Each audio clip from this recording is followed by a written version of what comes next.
Senator Imee Marcos' committee has released its findings into the legality of former President Rodrigo Duterte's arrest by the International Criminal Court. It stated clearly that the sister of President Bongbong Marcos herself believes the government should not have turned Duterte over to the Interpol as there is no urgent reason to do so. Malacanang, however, refuted this and even said that if the former president would ask for an interim release, the Philippine government might not be of any help. Maricel Halili with tonight's big story.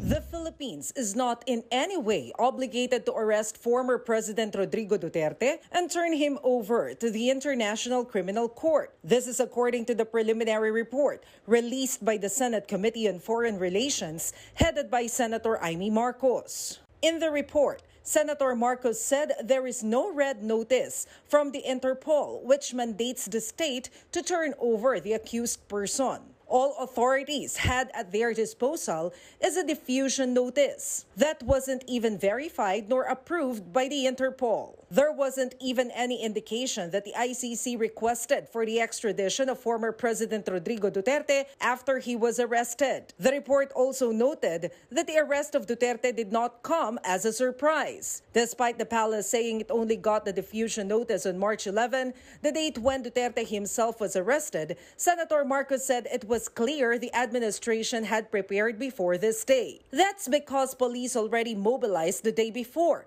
March 10, and National Security Advisor Eduardo Año monitored Duterte before he was arrested. All these, according to Senator Imee, are clear manifestations that the former president's rights have been violated, that he wasn't accorded due process, and he was arrested sans a lack of warrant from the Philippine court.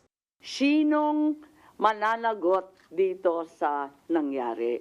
Kasi hindi naman po pwede na nakalusot ng basta. Saka yung mga nakakulong, makakauwi pa daw sila. Malacanang has this to say about the presidential sister's report. Ganyan po ang kanya magiging opinion kung ang kanyang mga nakausap ay ang mga Duterte supporters. Pero kung tignan po natin ang ibang mga experts, katulad po nila Justice Carpio, Attorney Butuyan, at yung ibang mga nagsasabi patungkol sa batas natin na RA 9851, maiiba po ang kanyang tingin sa nasabing issue.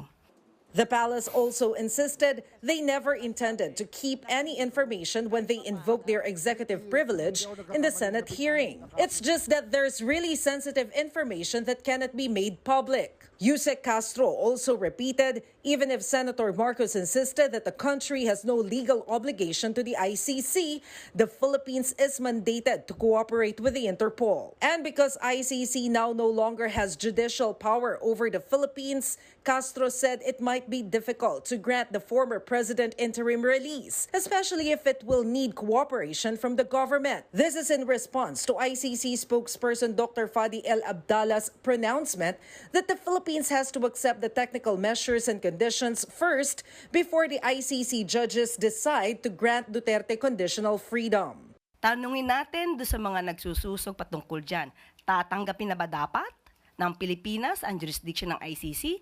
Ipapa-withdraw na ba nila ang kanilang mga petition na sinampas sa Supreme Court na patungkol sa dapat hindi tayo makapag-cooperate sa ICC? Tatanggapin din po ba nila na lahat ng utos ng ICC ay ating ire-recognize, pati yung pag-freeze ng kanilang mga assets? For News 5, Maricel Halili, We Are One News.